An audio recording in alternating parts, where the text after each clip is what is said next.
कैसे हैं आप सब लोग। वेलकम है आपका योद्धा बैच में। हम लोग योद्धा बैच में इकोनॉमिक्स में इंडियन इकोनॉमी का चैप्टर नंबर 9 पढ़ रहे थे, यानी कि एनवायरनमेंट एंड सस्टेनेबल डेवलपमेंट। आज हम इसका पार्ट नंबर 3 पढ़ेंगे। पिछली क्लास में हम लोगों ने पॉल्यूशन को पूरी तरीके से कवर किया था। Class air pollution, noise pollution, water pollution, उससे होने वाली बीमारियां, किस तरीके से इनको प्रिवेंट किया जा सकता है और इन पॉल्यूशन के कारण क्या क्या हैं। आई होप आपको अच्छे से वो समझ आ गया होगा। तो स्टार्ट करते हैं part number 3। Excessive exploitation of natural resources. Environment के अंदर दो सबसे बड़ी प्रॉब्लम, सबसे पहला है क्लास पॉल्यूशन और दूसरा है excessive use of natural resources. आपने देखा होगा पूरे वर्ल्ड की जनसंख्या, आबादी इतनी तेजी से बढ़ रहा है कि जो हमारा एनवायरनमेंट है ना कहीं उस भार को सह नहीं पा रहा। अगर जनता ज्यादा होगी पूरे वर्ल्ड में तो उनकी डिमांड बढ़ेगी। उनकी डिमांड को पूरा करने के लिए, उनकी कंजप्शन रिक्वायरमेंट को पूरा करने के लिए फैक्ट्री को नेचुरल रिसोर्सेज को डैमेज करना पड़ेगा, मतलब जंगलों को काटना पड़ेगा क्लास, ताकि लोग वहाँ पे रह सकें, सड़क वहाँ से बन सके क्लास। फैक्ट्री में प्रोडक्शन होगा तो क्लास धुआं निकलेगा, कार्बन रिलीज होगा, एनवायरनमेंट भी पॉल्यूट होगा, ग्लोबल वार्मिंग होगी, ऐसे बहुत सारे और चेंजेस होंगे एनवायरनमेंट के अंदर। लाइक रेनफॉल का पैटर्न चेंज हो जाएगा, ग्लेशियर मेल्ट करेगा, एनवायरनमेंट में ओजोन होल हो जाएगा। इन सब से नई नई बीमारियां निकलेंगी क्लास, अलग अलग टाइप की बीमारियां। और पॉल्यूशन से क्लास ऑब्वियसली बहुत सारा नुकसान हमने देखा ही। तो आज हम देखने वाले हैं कि किस तरीके से हम लोग अपने नेचुरल रिसोर्सेज को एक्सेसिव, हद से ज्यादा वेस्ट कर रहे हैं क्लास, डिग्रेड कर रहे हैं, एक्सप्लॉइट कर रहे हैं। Natural resources refers to forest. अब नेचुरल रिसोर्सेज के अंदर जो बाई गॉड गिफ्टेड या नेचर ने हमें दिया है, जैसे फॉरेस्ट हो गया, मिनरल है, सॉइल है, etcetera. In order to achieve economic growth man need natural capital, that is called natural resources along with the physical capital. देखो मशीन तो चाहिए ही चाहिए, लेकिन मशीन एक फिजिकल कैपिटल है, लेकिन हमें नेचुरल कैपिटल भी चाहिए, यानी कि हमें क्लास नेचुरल रिसोर्सेज की भी जरूरत है। और जनसंख्या जितनी बढ़ेगी वर्ल्ड में उतना ही नेचुरल रिसोर्सेज जो है वो तो बढ़ नहीं रहे भाई। नेचुरल रिसोर्सेज हमारे वर्ल्ड में क्या है क्लास, कांस्टेंट है, वो तो नहीं बढ़ रहे। जनता बढ़ रही है, उनकी रिक्वायरमेंट बढ़ रही है, जिसकी वजह से क्या हो रहा है क्लास, इंसान जो है अलग अलग हैबिटेट पे कब्जा कर रहा है, जानवरों के हैबिटेट पे कब्जा कर रहा है, ठीक है, पानी में भी कब्जा कर रहा है क्लास, कहीं ना कहीं की जगह बन, जैसा आपने दुबई में भी देखा होगा क्लास की पूरा का पूरा पाम बीच जो है समंदर के ऊपर बनाया गया है। As production increases both get depreciated, but provision is only made for physical capital, not for natural capital. Simple सी बात है, हम लोग जब भी प्रोडक्शन करते हैं वो दो रिसोर्सेज का यूज करते हैं, फिजिकल कैपिटल और natural capital. Physical capital machine, building, furniture, तो ये सारी चीजें डेप्रिशिएट होती हैं, तो इसके लिए हम लोग प्रोविजन फॉर डेप्रिसिएशन बनाते हैं। लेकिन जब हम नेचुरल रिसोर्सेज का यूज करते हैं, फॉरेस्ट का, मिनरल का, सॉइल का, इनको डैमेज करते हैं, तो क्या इनके लिए कोई प्रोविजन हम लोग बनाते हैं? So answer is no. हमें सोचते हैं तो गॉड गिफ्टेड है तो बहुत है, इसको जितना वेस्ट करो, इसके लिए सोचने की जरूरत नहीं है। लेकिन हाँ, मशीन, कंप्यूटर, हम लोग जो भी एसेट खरीदते हैं, हम जानते हैं भैया वो कहीं ना कहीं कल को खराब हो जाएगी, तो उसके लिए पहले से पैसे जोड़ के रखो या कुछ ना कुछ अरेंजमेंट करके रखो, बट इनके लिए हम कुछ नहीं करते। यही सबसे बड़ी प्रॉब्लम है क्लास कि आज जो नेचुरल कैलामिटीज अलग अलग कंट्रीज में आ रही हैं और फ्रीक्वेंट आपको सुनामी, फ्रीक्वेंट आपको बाढ़ देखने को मिलती है, अर्थक्वेक देखने को मिलता है आजकल, वो कहीं ना कहीं इसी का परिणाम है। अब जो नेचुरल कैपिटल है, यानी कि अगर आप एक पेड़ काट रहे हो तो आप कहीं ना कहीं दूसरा पेड़ लगाओ। आप इस तरीके से एक जंगल को साफ कर दे रहे हो, वहां से हाईवे निकलेगा, एयरपोर्ट निकलेगा, तो एयरपोर्ट बनेगा, तो आप उतना ही कहीं और भी डेवलप करो, तभी क्लास एक बैलेंस क्रिएट होगा। अदरवाइज क्लास जो है वो पूरी दुनिया तबाह हो जाएगी। एग्जाम्पल, सबसे पहला है क्लास डिफॉरेस्टेशन। आपने देखा होगा क्लास, डिफॉरेस्टेशन का मतलब क्या है कि जंगल में जितने भी पेड़ है ना क्लास, उनको काट देना, मतलब फ्लैट कर देना उसको। डिफॉरेस्टेशन मतलब permanent removal of tree to make room for something beside forest. मतलब जंगल के अलावा, भैया देखो ये जंगल है, आपने काट कूट के क्लास यहाँ पे कल को यहाँ पे फैक्ट्री लगा दोगे, प्रोजेक्ट बना दोगे।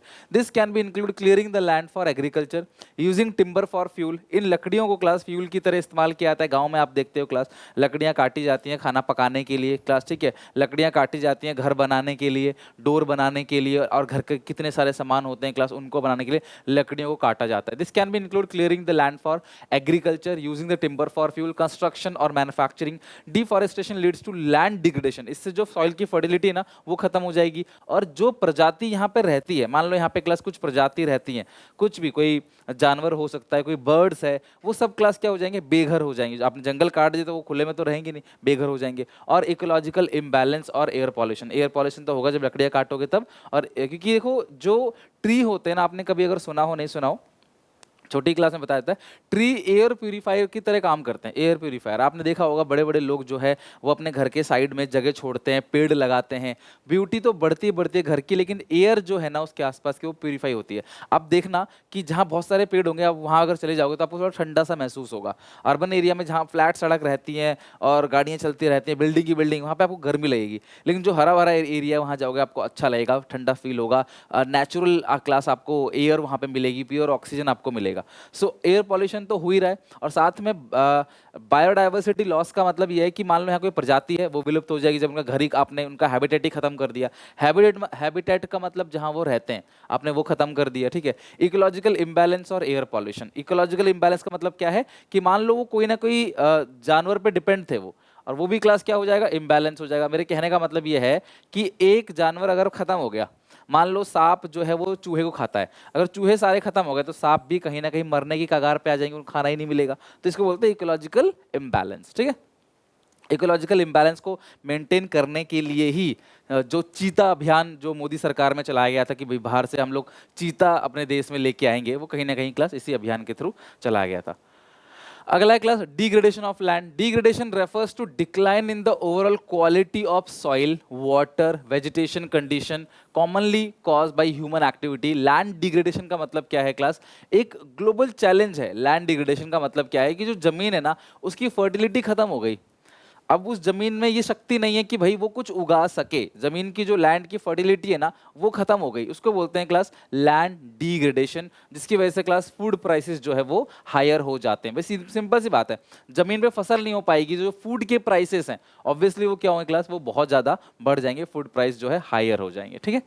नेक्स्ट है causes of land degradation are as follow. Class land degradation के बहुत सारे कारण हैं। ऐसा क्या होता है जो सॉइल की फर्टिलिटी लूज हो जाती है, इसके काफी सारे कारण हैं, जिसमें सबसे पहला काम है सॉइल इरोजन। सॉइल इरोजन का मतलब क्या है, जब तेज हवाएं चलती है ना क्लास, तो जो लैंड है ना उसकी जो फर्टिलिटी होती है, कहने का मतलब लैंड का जो अपर सरफेस होता है ना उसे बहुत सारे न्यूट्रिएंट्स होते हैं। तेज हवा चलती है क्लास या बारिश होती है तो वो न्यूट्रिएंट्स बह जाते हैं या फिर हवा से उड़ के कहीं और चले जाते हैं, जिसकी वजह से क्लास वहां पे पैदावार अच्छी नहीं होती और उसको बोलते हैं लैंड डिग्रेडेशन, और ऐसे चलते चलते क्लास वो बंजर जमीन में कन्वर्ट हो जाता है। Soil erosion cause by strong winds और flood in the loss of upper layer the soil which contain the major nutrients such as nitrogen, phosphorus and potassium for growth of the plant. तो upper layer पे plant की growth के लिए जो nutrients होते हैं ना वो वॉश अवे हो जाते हैं या फिर वो हवा से उड़ जाते हैं, जिसकी वजह से सॉइल की फर्टिलिटी खराब हो जाती है और लैंड डिग्रेड हो जाता है। ओवर ग्रेजिंग, ज्यादा से ज्यादा, देखो अगर जानवरों को ज्यादा चराओगे वो एक्स्ट्रा ओवर ग्रेजिंग हो गया, मतलब आपने एक्स्ट्रा जो जानवरों को चरा दिया फसल पे, तो जब वो सारे के सारे घास चर जाएंगे ना क्लास, तो वहां पे ओवर ग्रेजिंग हो गई और वहां पे भी क्लास क्या होगा, लैंड डिग्रेडेशन हो जाएगा। फर्टिलाइजर का और पेस्टिसाइड का, दवाइयां ज्यादा से ज्यादा छिड़कोगे अगर आप तो क्या होगा, लैंड डिग्रेडेशन हो जाएगा। ये सब कारण है लैंड डिग्रेडेशन के, यानी कि जो लैंड की जो फर्टिलिटी है सॉइल की वो खत्म हो जाएगी इन सबसे। Extraction of excess ground water, अगर आप बहुत ज़्यादा एक्सट्रैक्ट करते हो ग्राउंड वाटर को तो, और क्रॉप रोटेशन अगर आपने प्रॉपर तरीके से नहीं किया तो, हमने पहले ही पढ़ रखा है कि क्रॉप रोटेशन बहुत ज़रूरी है पेस्ट कंट्रोल के लिए भी और अच्छी फसल के लिए भी। अगर आप ये सब नहीं करते हो तो क्लास क्या होगा, लैंड डिग्रेडेशन होगा। ये सारे इसके कॉजेस हैं। तो लैंड डिग्रेडेशन, कुछ इमेजेस देख सकते हो क्लास आप इस तरीके से, बंजर जमीन, यहाँ पे देखो फसल हो रही है, यहाँ नहीं हो रही, तो ये लैंड डिग्रेड हो गए, यहाँ पे क्लास फसल नहीं होगी, इसकी वैल्यू बहुत कम होती है। अगला है biodiversity loss. Biodiversity is the existence of number of different kind of animals and plants which together make a good and healthy environment। बहुत सारे animals, human भी animals के अंदर ही आते हैं, बहुत सारे plant, हम सब मिलकर जो है एक biodiversity बनाते हैं। अगर इनमें से किसी की भी habitat, किसी के भी घर उजड़ जाए, that is called biodiversity loss, और घर उजड़ जाएगा तो वो प्रजाति जो है वो विलुप्त हो जाएगी, वो दिखेगी ही नहीं फिर यहाँ पे। Biodiversity loss is the disappearance of different class species like plant हो गया, एनिमल हो गया, world wide and also local reduction in loss of species in certain habitat. तो कहीं पे भी क्लास अगर किसी कोई जानवर, जैसे डायनासोर्स जो हो गए क्लास विलुप्त हो गए, उसी तरीके से क्लास जो चीता है वो भी विलुप्त होने वाले थे। इससे पहले जो वेल थे, ठीक है, ब्लू वेल्स, वो भी जो है वो कहीं ना कहीं विलुप्त होने वाले थे। डॉल्फिन की तादाद भी क्लास बहुत कम है। तो आप देख सकते हो कि अगर हम लोग अपने एनवायरनमेंट को खराब कर देंगे ना तो बायोडाइवर्सिटी लॉस होगा। और बायोडाइवर्सिटी लॉस की रीजन क्या क्या है? सबसे बड़ा रीजन तो है पॉल्यूशन का। Pollution is a major threat to the biodiversity and one of the most difficult problems to overcome. Pollution से उभरना ना बड़ा मुश्किल है। अगर मैं बोलूंगा आप एसी यूज करना छोड़ दो, रेफ्रिजरेटर यूज करना छोड़ दो, गाड़ी यूज करना छोड़ दो, तो ये नेक्स्ट टू इम्पॉसिबल है आपके लिए, ठीक है। जब तक कोई बहुत ही बड़ी महामारी नहीं आती तब तक क्लास हम इसको छोड़ नहीं सकते। तो ये बहुत बड़ी प्रॉब्लम है पॉल्यूशन से उभरना। फैक्ट्री में अब बिजली सबको चाहिए, लेकिन बिजली जब बनती है तो उससे पॉल्यूशन होता है, बट बिजली भी सबको चाहिए। ग्रीन हाउस इफेक्ट, मतलब हम लोग इतना ज़्यादा आज टेक्नोलॉजी के ऊपर, मशीन के ऊपर इतना डिपेंड हो चुके हैं क्लास कि हम जानते हैं कि हमें बर्बाद कर रहा है, फिर भी हम हट नहीं सकते। इंस्टाग्राम रील्स की तरह हम जानते हैं हमें बर्बाद कर रहा है, बट फिर भी हम देखे जा रहे हैं। तो green house effect leads to rise in temperature which makes difficult for species to leave.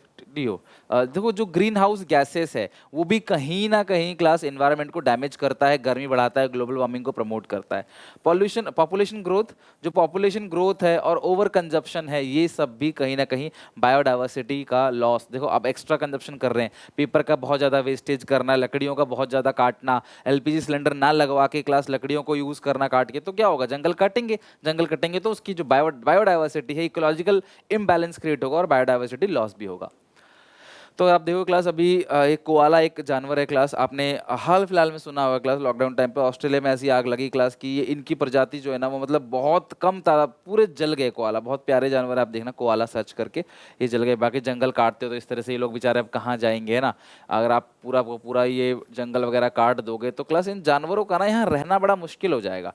तो इसको बोलते हैं बायोडाइवर्सिटी लॉस। ह्यूमन एक्टिविटी की वजह से किसी प्रजाति का घर उजड़ जाए और वो क्लास बेघर हो जाए, या फिर अब ये क्या करेंगे, यहाँ वहाँ जाएंगे, मारे जाएंगे। भाई जनता के बीच में घुसेंगे, लोगों के बीच में घुसेंगे तो क्या होगा क्लास? अब सांप जंगल में रहता है तो वो सेफ रहता है, आप जंगल हटा दोगे सांप तुम्हारे घर में आ जाएगा, तुम थोड़ी पाल लोगे उसको। तो दिस इज कॉल्ड बाय, या तो उनको लेके कहीं छोड़ो, कहीं रखो उनको लेके प्रॉपर तरीके से कहीं और, या उनके लिए कहीं और हैबिटेट बनाओ, इस तरीके से कर सकते हैं, ठीक है। नेक्स्ट है global warming. Most important topic है एग्जामिनेशन में आने के लिए, और आज की रियल लाइफ की भी ये प्रॉब्लम है, that is called global warming. So global warming is a gradual increase in the average temperature of earth lower atmosphere as a result of increase in green house gases. Green house gases के बढ़ने की वजह से अर्थ का जो lower temperature है ना class, वहां पे एक थिन लेयर बन जाता है, थिक लेयर। जैसे ये अर्थ है, ये देखो ना क्लास, ये अर्थ है, यहाँ गाड़ी है।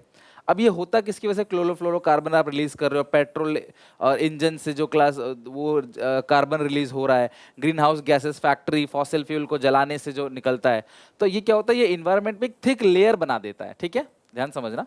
अब सूरज की किरणें नीचे आती हैं, ठीक है, नीचे आती हैं, अब वो टकरा के ऊपर नहीं जा पाती, फिर टकरा के नीचे आ जाती हैं, जिसकी वजह से क्या होता है? ये जो नीचे का माहौल है ना, और ये जो गैसेस है, this is called green house gases, और ये जो माहौल है ये गर्म हो जाता है।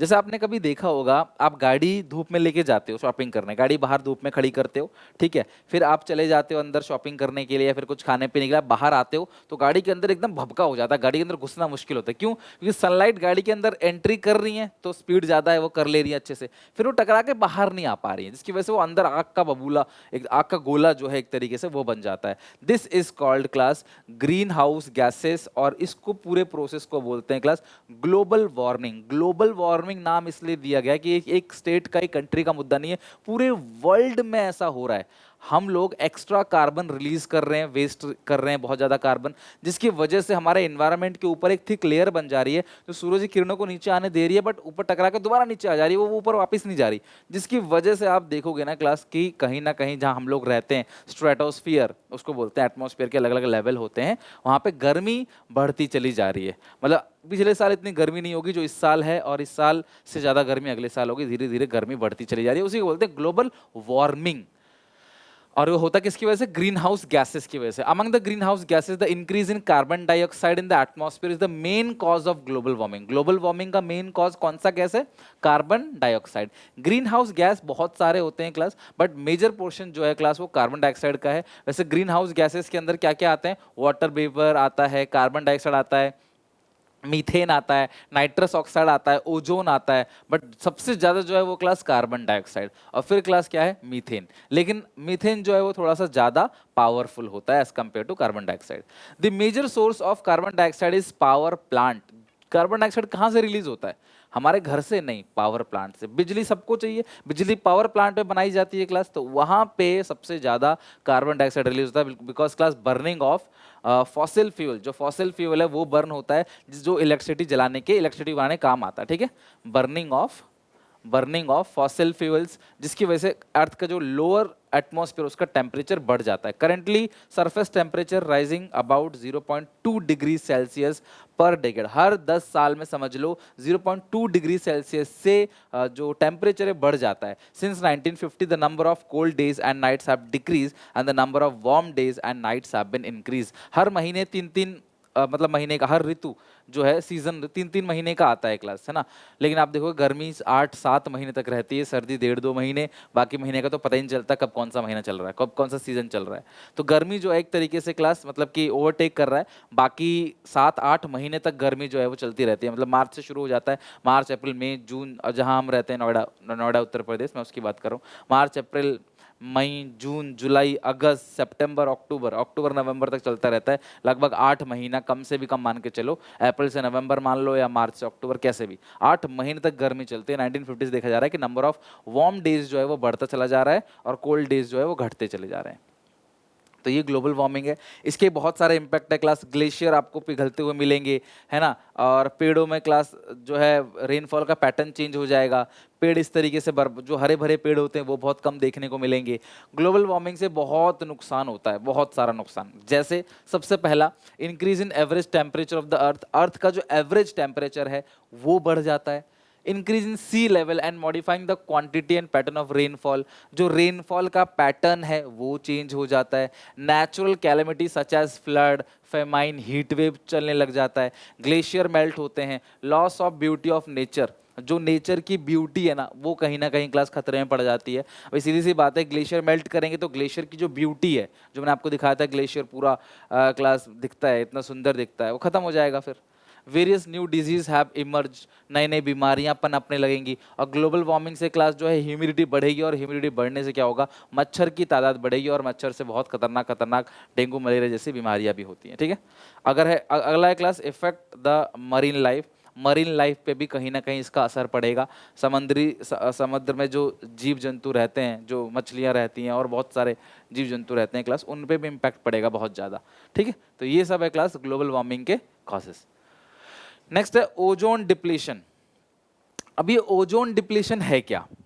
ओजोन लेयर है, आपने बचपन से पढ़ा होगा, जो सूर्य देवता है, सन है, उससे बहुत सारी रेज निकलकर धरती पे आती हैं। बहुत सारी रेज में विटामिन होता है क्लास, जो हमको मिलता है, हमारी बॉडी को अच्छा होता है। साथ में कुछ अल्ट्रा वायलेट रेज भी ऊपर से नीचे आते हैं। तो ये जो क्लास ओजोन लेयर है ना, ये उस अल्ट्रा वायलेट रेज को, यूवी रेज को, हार्मफुल रेज को आने से रोकता है ना। अगर उसमें छेद हो जाए तो क्या होगा? हार्मफुल रेज नीचे आएंगी, हमारे ऊपर गिरेगा, हमें स्किन कैंसर जैसी बीमारियां भी हो सकती हैं।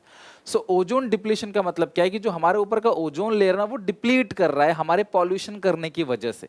Ozone depletion refers to the phenomenon of reduction in the amount of ozone in stratosphere. Stratosphere क्या है? एटमॉस्फेयर के अलग अलग लेयर हैं।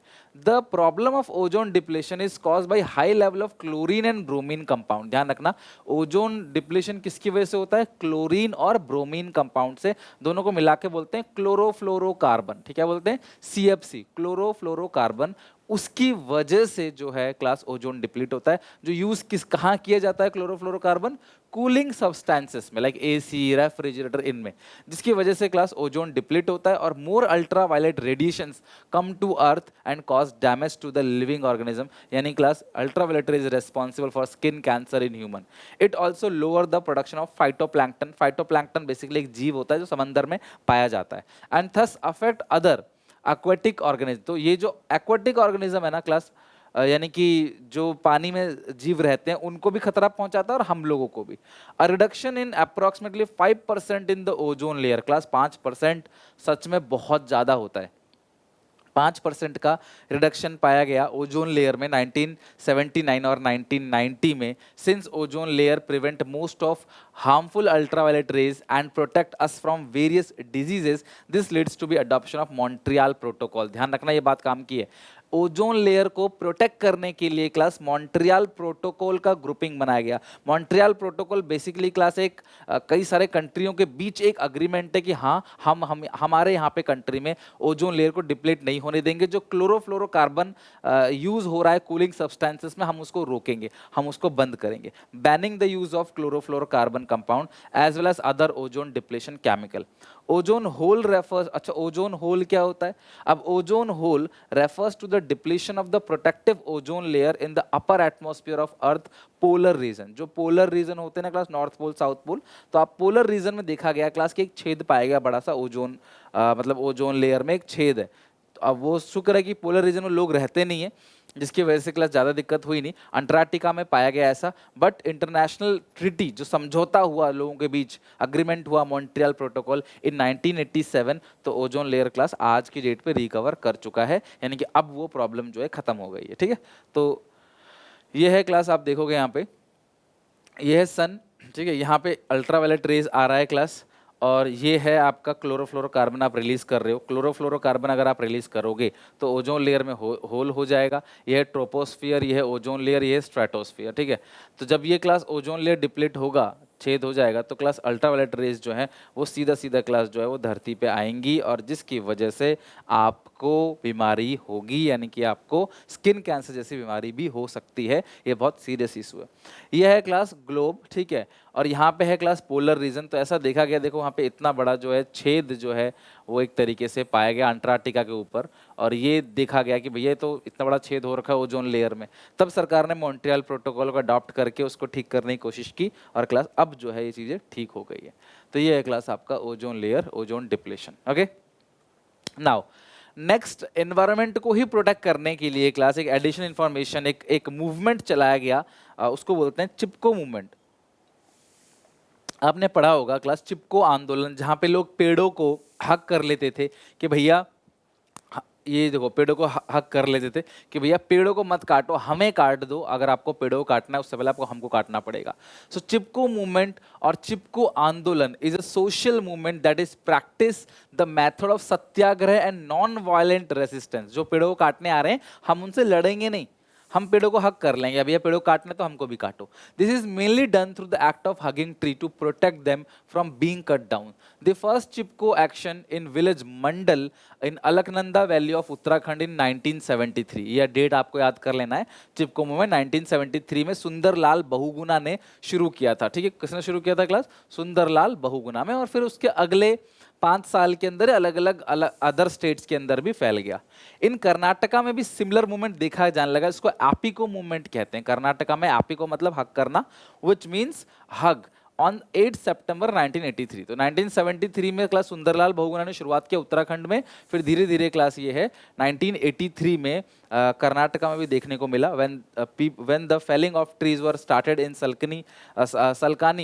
सलकानी forest in Sirsi district. 160 man women children hug the tree and force the wood cutter to leave. तो जो पेड़ काट रहे थे उनको मजबूरन वापस जाना पड़ा, उन्होंने पेड़ों को हक कर लिया। ठीक है, तो इसको बोलते हैं चिपको मूवमेंट, ताकि पेड़ों को ना काटा जाए। जो बड़े बड़े बिजनेसमैन होते हैं उनको लकड़ियों से पेपर बनाना होता है, फर्नीचर बनाना होता है, और भी बहुत सारी चीज़ें लकड़ियों से बनाई जाती हैं। तो क्लास वो पेड़ों को काटते थे, बड़े बड़े पेड़ों को काटते थे आके, और पेड़ काटना ठीक नहीं है। प्रॉब्लम्स कितनी है हमने ऑलरेडी डिसाइड किया। हमारे यहाँ जो बारिश होती है ना, वो भी पेड़ की वजह से होती है। पेड़ ही बारिश कराता है, अगर आपने बचपन में साइंस में पढ़ रखा हो तो अगर उनको काटेंगे तो दिक्कत तो आएगी आएगी।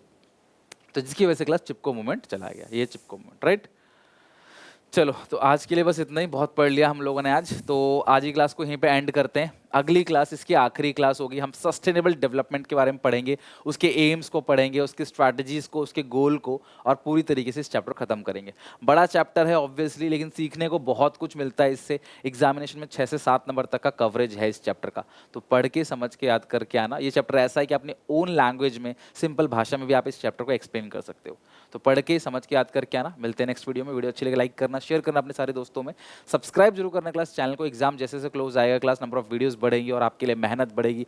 हर वो चीज़ जो आपके मन में है, सब कुछ इस चैनल पे कराया जाएगा। बस सपोर्ट, अपना प्यार बनाए रखो। मिलते हैं नेक्स्ट वीडियो में। Till then take care, bye bye.